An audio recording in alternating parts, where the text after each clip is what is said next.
Biden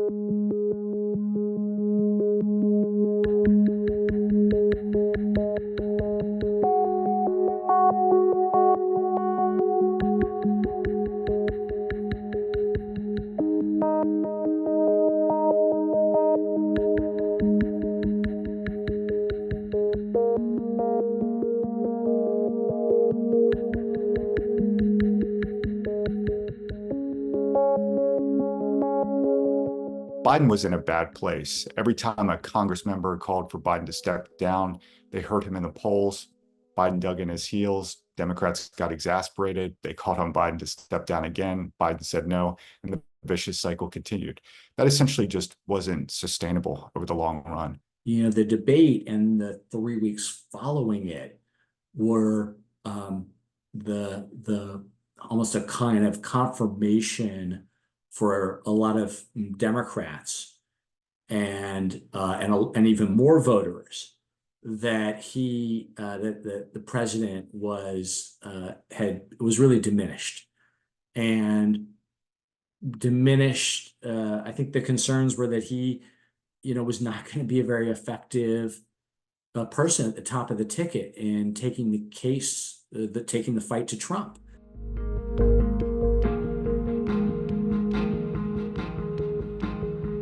There was a lot of questions about whether he would just let this play out and have kind of a free-for-all at the convention. I think the concern there has always been that it would just look bad for Democrats. These last few weeks have been bad enough for Democrats. The last thing they needed was a really bruising convention. So I think that it made sense for Biden to go ahead and endorse Harris.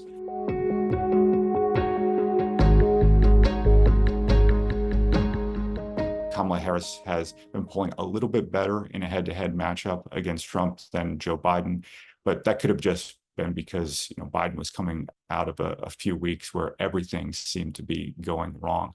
But ultimately, this is going to be determined by a small percentage of votes in a relatively small number of swing states. She's a very different person, a very different candidate.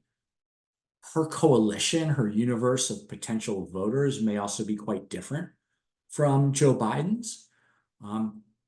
It's possible as well. First of all, the age issue is off the table, right? Or if it's on the table, it's more flipped, right? The script is flipped. Trump is 78. She, I think, is 59. Her candidacy will obviously be historic.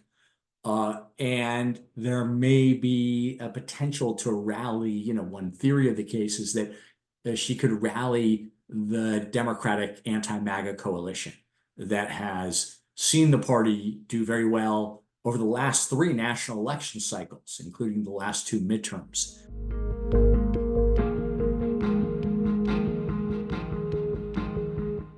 Trump has never been one to try to widen his circle of support. He's always been interested almost exclusively in just galvanizing the base and ensuring that his core MAGA voters come out to the polls. I think that that's going to be the same. He is going to engage in lots of ad hominem attacks. I think we're probably in for a very nasty campaign season.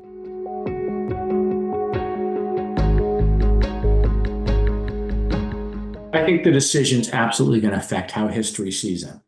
I think the immediate outpouring in support of him and his decision is going to help cement his place. It now looks like he was largely pushed out, and that's because he was. But at the same time, I think that he can be proud of what he accomplished. He has had really a remarkable career in professional politics, not only as president and vice president, but a very distinguished career in the Senate as well. Give his life to the country. And I think by passing the torch, he's done the right thing. He's done everything that the Democratic Party and America could ask of him.